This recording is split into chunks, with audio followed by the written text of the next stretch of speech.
Saludos amigos de la plataforma de noticias Pura Vida. Como siempre, acá muy felices, muy satisfechos, muy contentos, agradecidos con Dios por la oportunidad de volver a compartir con ustedes acá en nuestra plataforma, que es muy amplia.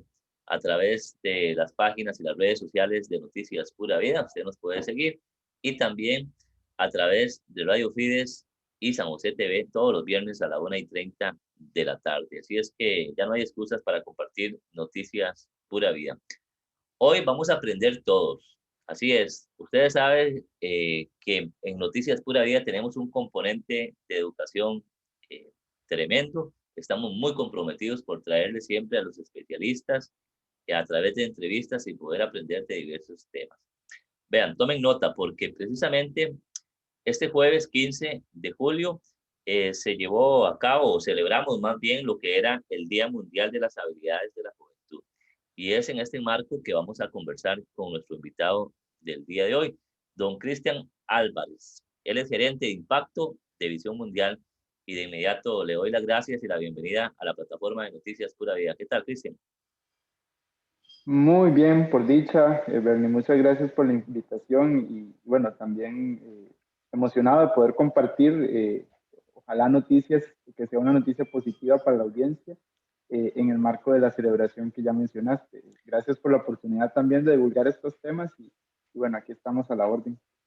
Sí, muchas gracias a usted. Yo le decía a toda nuestra audiencia que es mucha y que gracias a Dios eh, también tenemos reunidos a través de San José TV y Radio Fides y a través de nuestra página de Noticias Pura Vida, muchas familias, ¿verdad?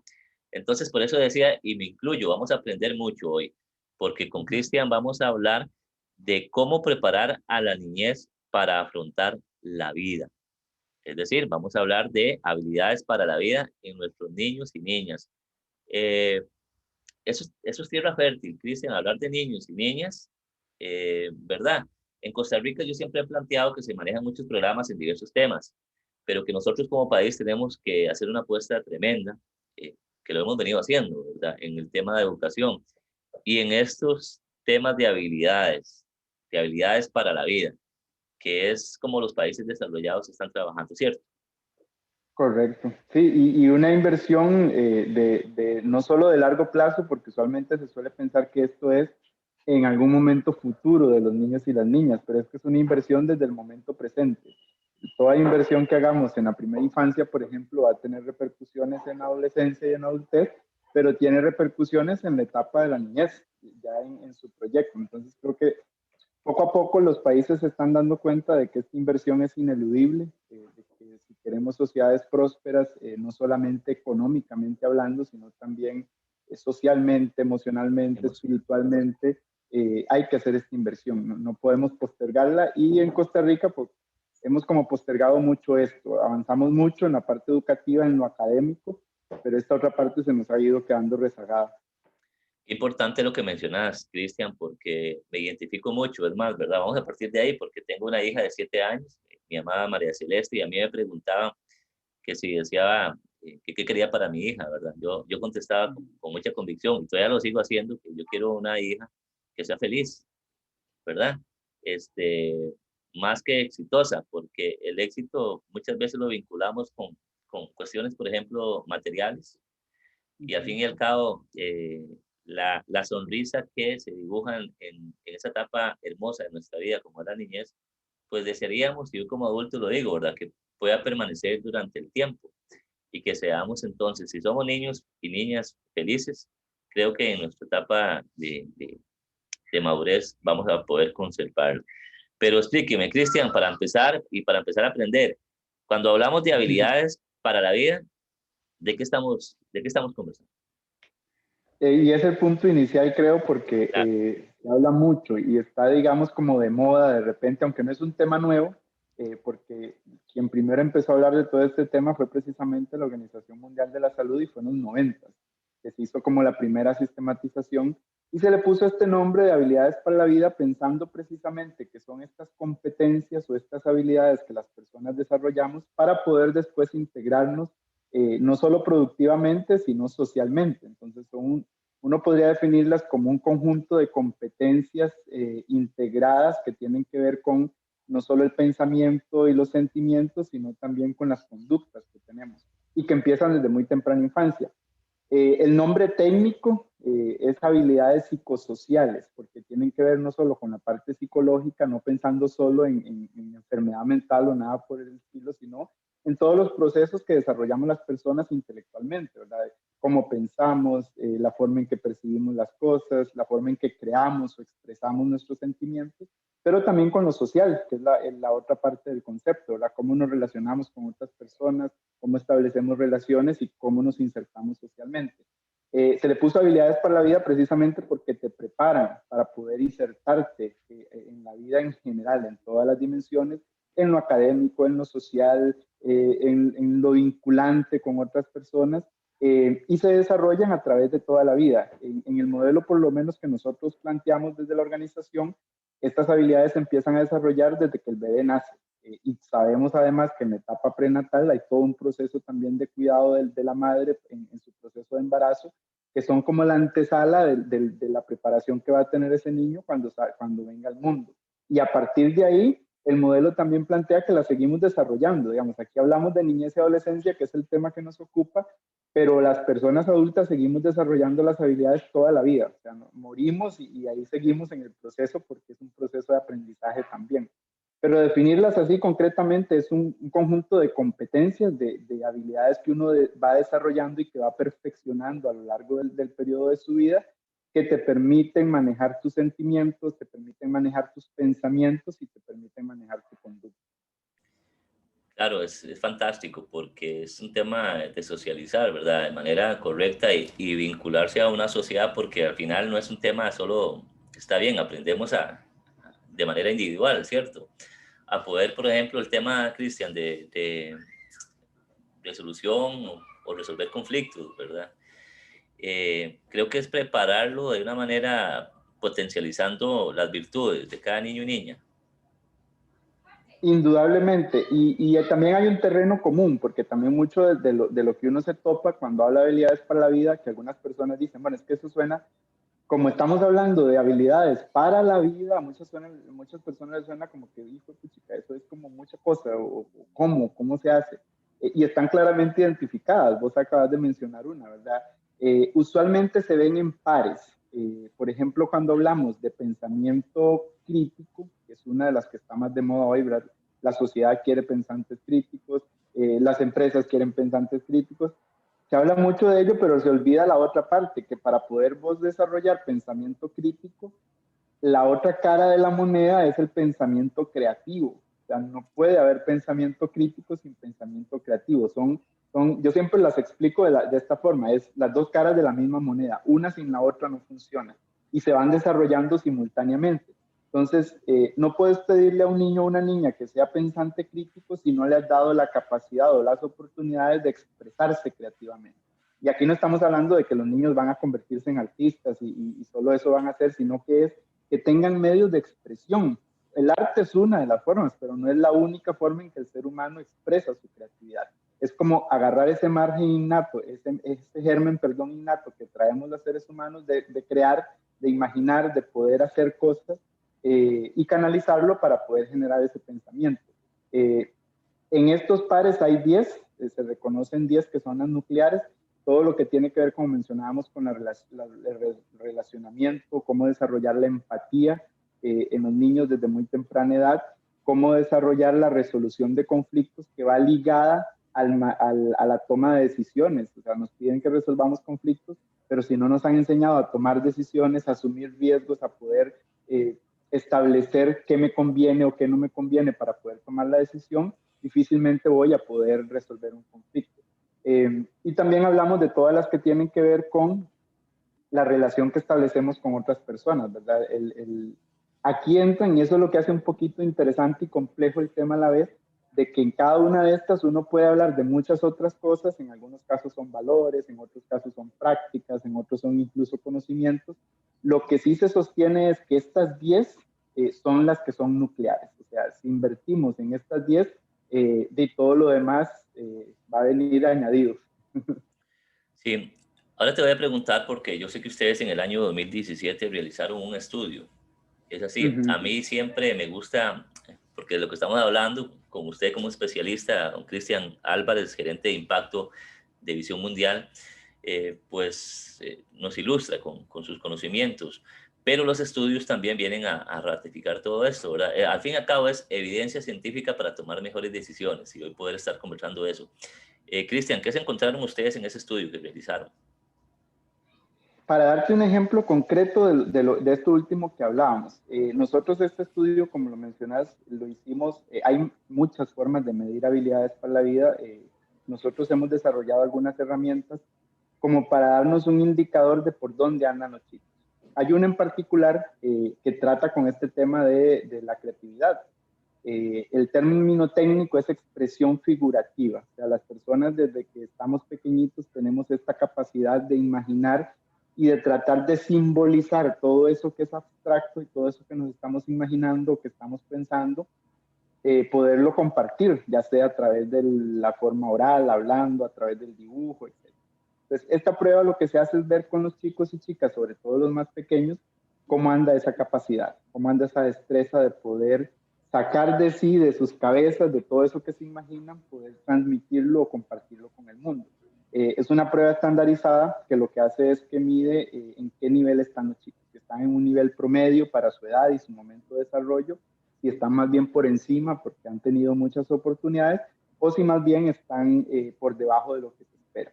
En ese estudio del 2017 nos dimos cuenta que los chicos, por ejemplo, en edades de 6 a 11 años, estaban hasta 2 puntos por debajo de lo esperado.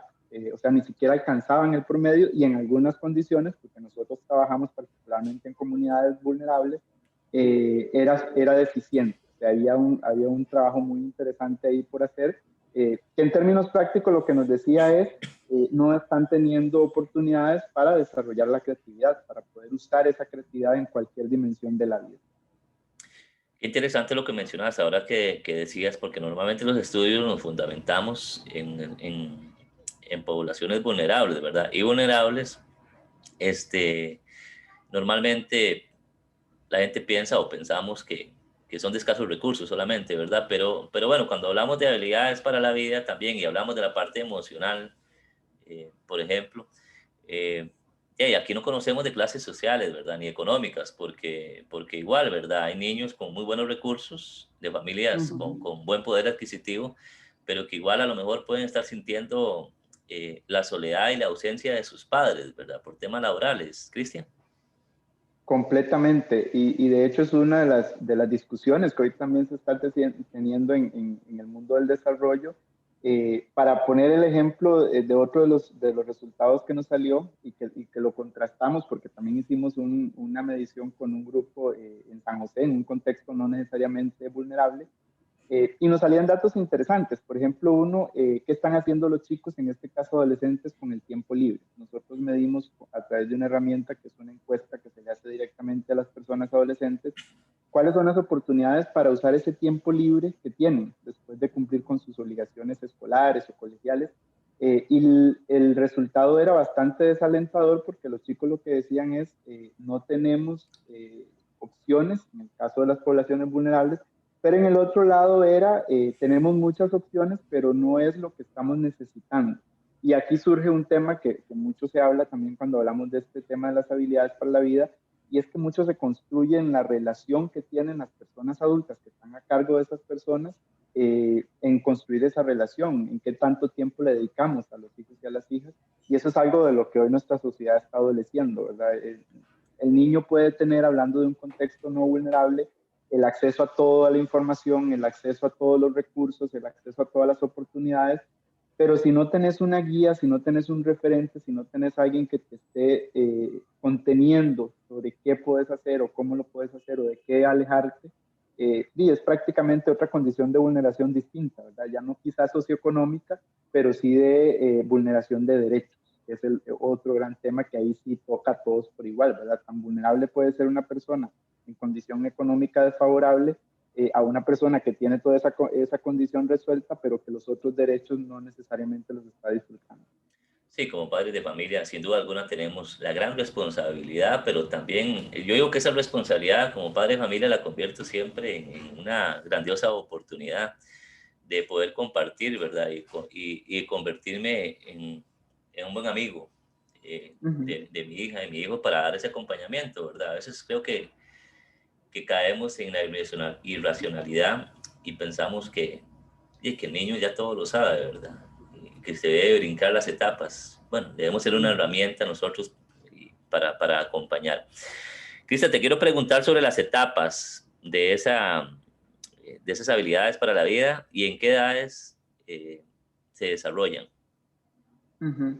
Bueno, en nuestro modelo, porque hay construcciones teóricas diversas, por lo menos en nuestra organización nosotros lo vemos por 3 grandes grupos etarios, y de nuevo, remarco, esto puede seguir después de la adolescencia, uno sigue desarrollando toda la vida, pero por lo menos en la primera infancia, hablando de 0 a 5 años, es una etapa que nosotros la consideramos fundamental. Hay ciertas destrezas y habilidades que se desarrollan en esta etapa que no solo son imprescindibles, sino que son ineludibles. Es decir, si el niño o la niña no logra desarrollar esto en esta etapa, va en una serie de desventajas para las otras, porque se van acumulando. ¿De qué estamos hablando acá? Por ejemplo, todo lo que el niño o la niña desarrolla en términos de percepción, del desarrollo sensorial, del desarrollo motriz, del lenguaje, o sea, todo eso que a nosotros nos parece muy, muy normal y muy innato y que el niño lo va haciendo de forma natural, es todo un proceso. Cuando uno se mete a analizar cómo es que se desarrolla el lenguaje, por ejemplo, en un niño,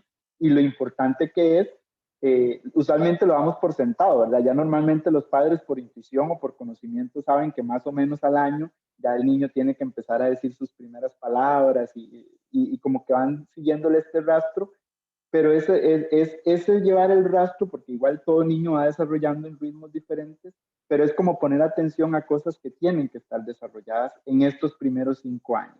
Si un niño no logra, por la razón que sea, desarrollar el lenguaje, ya nos está dando indicadores de que vamos a enfrentarnos a una situación ya de un trastorno como tal del lenguaje o que el niño no desarrolle por las razones que sean usualmente orgánicas o neurológicas, o que está teniendo algún tema social que le está impidiendo avanzar en esa relación. Por ejemplo, al niño en esa etapa hay que hablarle mucho, aunque no hable, porque es precisamente a través de escuchar a las personas adultas que hablan y lo que hablan que el niño va adquiriendo el lenguaje. Nosotros somos literalmente el reflejo del lenguaje de nuestros padres o de las personas que tuvimos cerca cuando estábamos desarrollando nuestro lenguaje.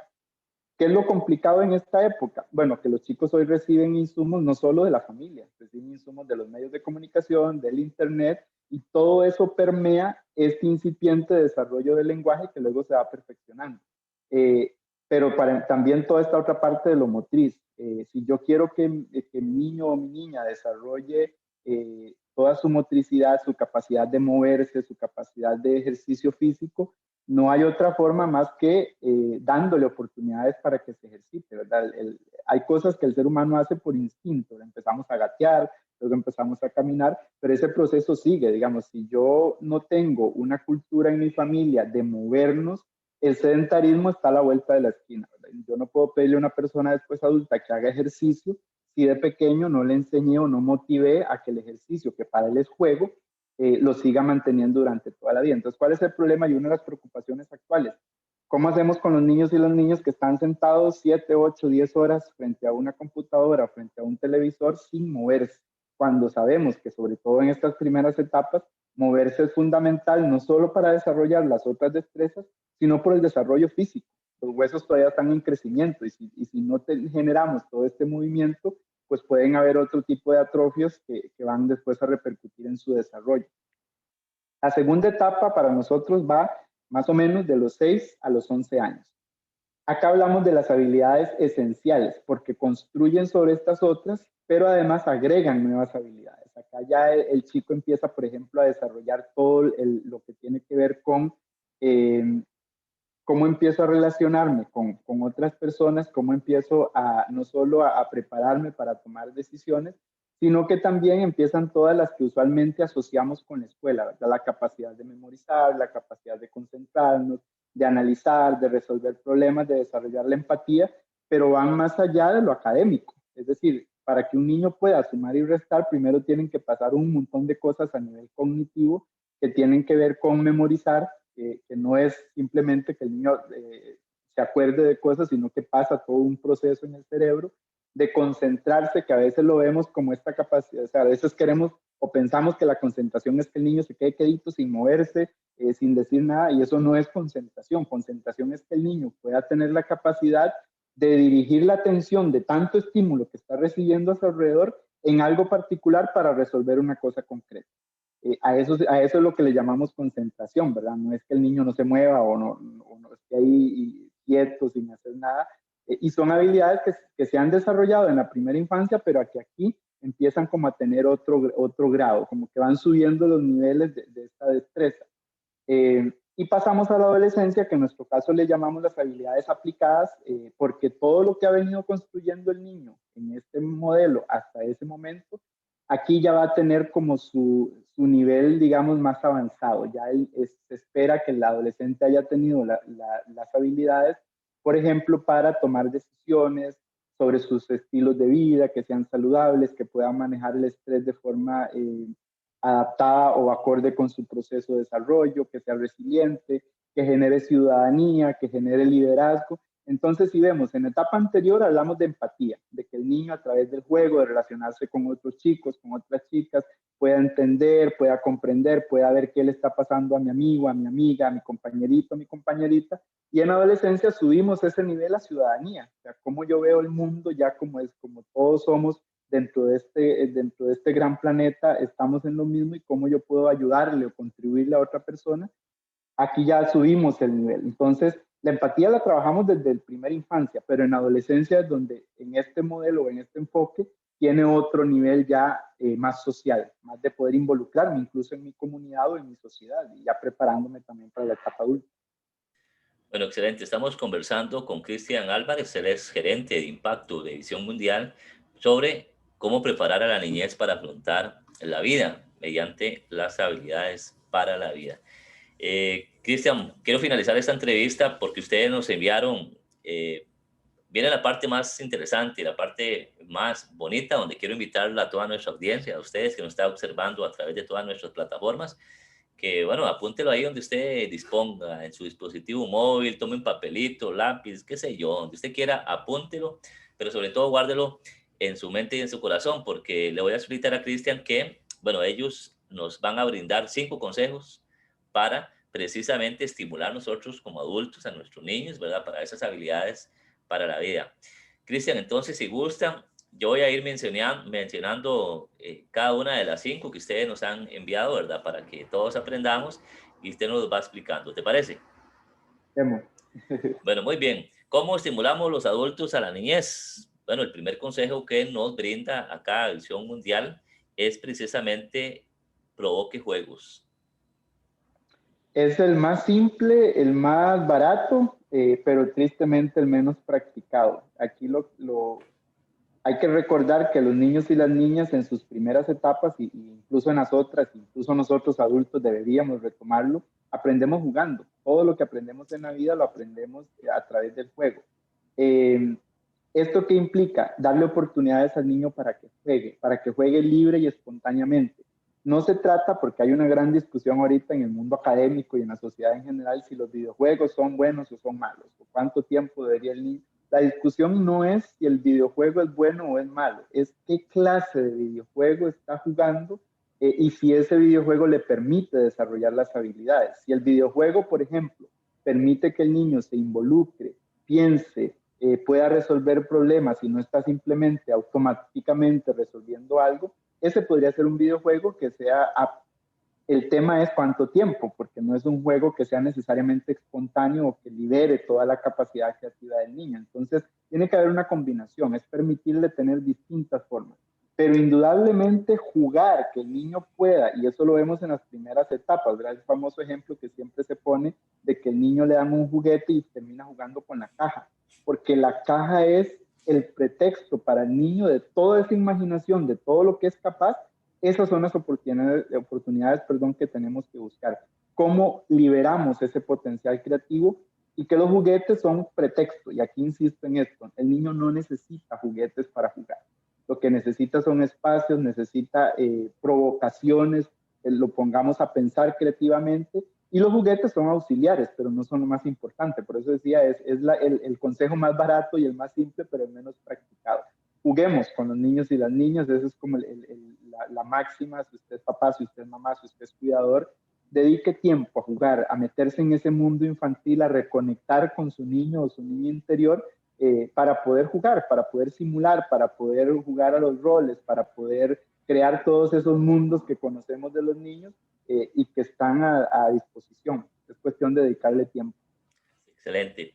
El consejo número 2 es incentivar el arte. Cualquier expresión artística, estamos hablando de que las disciplinas, sea teatro, danza, pintura, música, cualquier disciplina artística tiene este potencial, incluso ya comprobado científicamente, de liberar todas las habilidades y no solamente el creativo, ¿no? Usualmente decimos arte, lo asociamos con la gente creativa, ¿verdad? Eso es un mito porque todas las personas somos creativas por naturaleza, no hay un ser humano que no sea creativo. Lo que pasa es que lo hemos asociado con este otro tema, pero sí es cierto que las artes, y aquí no estamos hablando de querer que el niño se convierta en el músico profesional que va a ir a tocar o va a estudiar en Juilliard o va a hacer, no, si lo logra, genial, pero aquí es usar el arte como un mecanismo que me posibilita trabajar en todas estas habilidades que hemos estado hablando.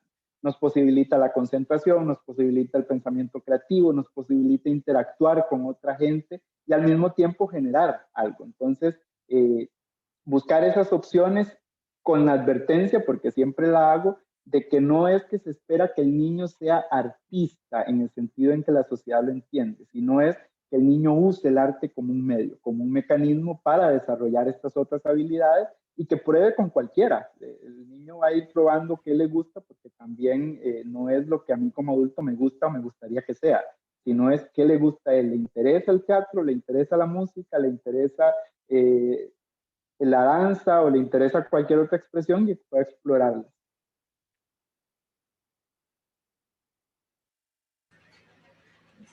Bueno, decía que el consejo número 3 es entre más temprano, mejor. Lo hablamos al inicio, todo el tema de la estimulación temprana.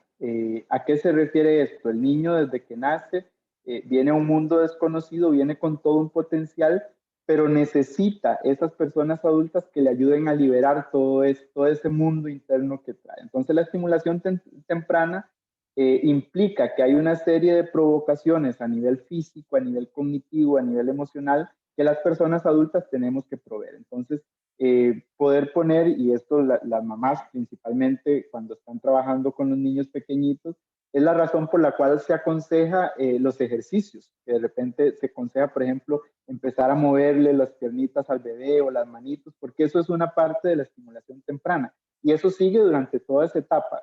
Debería seguir después, pero esos 5 primeros años son críticos. Poder proveer esas experiencias para que todas estas actividades o todas estas habilidades que el niño va a desarrollar puedan irse desarrollando. Aquí hay que tener un cuidado y también lo pongo en la mesa, tampoco es sobreestimular al niño, porque esto también puede tener un efecto contraproducente. Yo personalmente no soy partidario de las personas que empiezan a enseñarle cosas al niño a una edad tan temprana, que cuando llegan al sistema escolar, por ejemplo, más bien tiene un efecto contraproducente, porque si yo le enseño al niño a leer y a escribir, por ejemplo, que he visto casos a los 3 o a los 4 años, no solo el niño podría no estar preparado para ese aprendizaje, sino que cuando entre a la escuela se va a aburrir, va a ir en desventaja, va a tener un choque ahí, porque nosotros como adultos le adelantamos el proceso. Entonces, aquí es cuestión de informarse también. En esto la ciencia ha avanzado un montón de explicar qué es la estimulación temprana y cómo se hace de acuerdo con la etapa del desarrollo. Es el más clásico, que es el control de niño sano. Ahí tenemos una guía así muy concreta de qué se espera estimular en la primera infancia. Bueno, muy bien, vamos a ir abordando las últimas dos consejos porque ya nos va ganando el tiempo, pero bueno, Cristian, el consejo número 4 es conozca pasatiempos. Y los intereses. En esto de conversar con los niños y las niñas, que a veces se nos olvida en nuestra vida adulta, es conocerles, qué les interesa, qué les gusta, en qué les gustaría invertir su tiempo, qué cosas les interesa más allá de la que hablábamos antes del arte. Y a partir de eso generar oportunidades. Hay clubes, hay grupos deportivos, hay grupos sociales, hay grupos de baile, hay grupos de lo que se nos ocurra, que tienen que estar de acuerdo con lo que el niño o la niña, o en este caso los adolescentes también, les interesa. Preguntarles, ¿qué te gusta hacer? ¿En qué te divertís o qué te gustaría probar? Y como adultos, pues tenemos también esa responsabilidad y, como decía, la oportunidad de poder ir orientándolos hacia cosas que puedan ser productivas y que les puedan ser útiles. Bueno, muy bien, y como no hay quinto malo, ¿verdad? Para aplicar un buen adagio costarricense, el quinto consejo, Cristian, es precisamente mantenerse informado. Buscar información. La tarea y la empresa de ser papá o ser mamá es súper emocionante, pero no hay recetas, no hay fórmulas. Cada quien va a ir descubriendo cuál es su modelo y cómo se ajusta, porque además cada niño y cada niña es particular. Entonces, lo mejor que puede hacer una persona que está en esta empresa de criar a niños y niñas es buscar información, es buscar datos, buscar consejos, técnicas. Eso hay mucho y hoy tenemos la posibilidad de encontrarlo muy fácilmente en Internet. Entonces el consejo es así de práctico, si le interesa el tema de habilidades, si quiere que su hijo desarrolle este tema de habilidades para la vida, busque información, infórmese y va a encontrar mucho material precisamente respecto con el tema. Genial, Cristian. Muchas gracias de verdad por estos 5 consejos. Yo sé que a todos nos va a servir de mucho. Ya para ir finalizando esta entrevista, Cristian, a mí siempre me gusta compartir experiencia, ¿verdad? No solamente conocimiento, en el caso tuyo que nos has compartido, pero bueno, acá como comunicador, pero también como padre de familia, yo creo que siempre es bueno compartir la experiencia, porque ahora vos tocás el tema de cómo impacta, por ejemplo, más el testimonio que las palabras, ¿verdad? Uh -huh. Y ahí todos conocemos también el adagio y el decir, ¿verdad? De que las palabras convencen, pero el testimonio arrastra.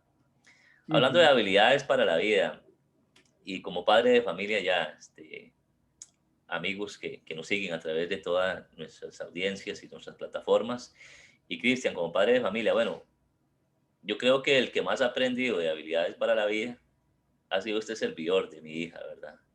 Entonces yo creo, porque hemos estado hablando de cómo como adultos podemos estimular las habilidades para la vida en nuestros niños y niñas, pero indudablemente yo creo que tenemos que aprender también a disfrutar nosotros de ese proceso. Y usted decía, bueno, estar informado también, pero yo creo que de estar atentos porque definitivamente nosotros adultos también aprendemos demasiado de los niños. Cristian. Indudablemente, creo que es un mundo mágico, emocionante, que los papás y las mamás que se embarcan en el buen sentido del término, empiezan a disfrutarlo y empiezan a descubrirlo. Por ahí hay un psicólogo famoso que dice que la tarea de criar hijos e hijas es una tarea imposible. Precisamente por eso, porque es partir de tus propias dificultades, de tu propia historia de vida como papá o como mamá en tu infancia, con tus insuficiencias, pero también con tu potencial. Y ahí creo que es también un proceso de autodescubrimiento personal que se topan los papás y las mamás de que qué hago con esta persona que ahora me toca criar a partir de lo que yo soy o lo que yo tengo. Y es una tarea también doblemente hermosa porque también es un proceso que, si la persona adulta se lo permite, crece con el niño y la niña. Entonces, como decir, no es solo el niño que ya viene con este paquete, este potencial de poder desarrollarse, sino que la persona adulta que lo está acompañando indudablemente va a crecer. Es un proceso recíproco. Tanto aprende el niño del papá y la mamá, como el papá y la mamá del niño, si se deja permear. A veces también nos cuesta un poquito que los niños nos eduquen, como dicen por ahí, ¿verdad? Sí, bueno, para compartir también alguna frase, yo recuerdo a la Madre Teresa de Calcuta cuando, refiriéndose a los padres de familia, también le decía, no se preocupen si tus hijos no te escuchan, porque te están mirando. Definitivamente volvemos al tema, ¿verdad? La responsabilidad es enorme también, pero no se trata de tenerle miedo a este gran desafío, sino más bien de involucrarnos todos los adultos para sembrar. Yo al principio decía que íbamos a hablar de los niños y que son tierra fértil para cualquier cosa, ¿verdad? El presente, porque vos lo decías, no es un proceso largo, no, es el presente y el futuro de este país y de la humanidad definitivamente está en nuestros niños. Y bueno, tenemos que sentir ese gusto por darle a la humanidad personas exitosas, pero sobre todo felices. Cristian, quiero agradecerte, ¿verdad? Esta primera experiencia acá también en la plataforma de noticias Pura Vida, el agradecerte toda la información que nos has traído, el compartir experiencia y conocimiento, y pues las puertas están abiertas para que en una próxima entrega podemos abordar algún tema en adolescentes, en jóvenes que ustedes también abordan y que es una comunidad que siempre está deseosa también de espacios, ¿verdad? Para el aprendizaje. Así es que muchas gracias, Cristian. A vos, muchas gracias y gracias por este rato de compartir. Por ahí en nuestras redes pueden encontrar una plataforma que hemos desarrollado también Claro, precisamente para ayudar a las personas adultas y a los niños y niñas en particular a este tema de habilidades para la vida. La plataforma se llama iSmart, con I latina, y ahí pueden encontrar parte de los recursos hablando de informarse que los niños y las niñas pueden usar. Pero sin duda, gracias por el espacio, porque creo que es comunicar estas cosas que a veces perdemos de vista y que son importantes y quizás más importantes en el contexto en que estamos actualmente. pero más que importantes, sin duda alguna, marcan la diferencia, son de impacto, a propósito, ¿verdad? De tu cargo, son de impacto y de verdad que pues nosotros siempre complacidos por poder llevarle a ustedes información de primera con fuentes confiables y como siempre decimos, llevarle información que contribuya a mejorar nuestra calidad de vida. Esa es la razón de ser por la cual nacimos acá en Noticias Pura Vida. Muchas gracias a Cristian Álvarez, gerente de impacto de Visión Mundial, por este espacio y esta catarata de información y buenos tips que nos ha regalado para que todos podamos edificar la vida de nuestros niños, para que tengan habilidades para afrontar la vida, para que sean niños y niñas felices hoy y en un futuro cercano y a largo plazo también. Un abrazo, gracias Cristian Álvarez y muchas gracias a ustedes por compartir con nosotros en la plataforma de Noticias Pura. Nos vemos, bendiciones.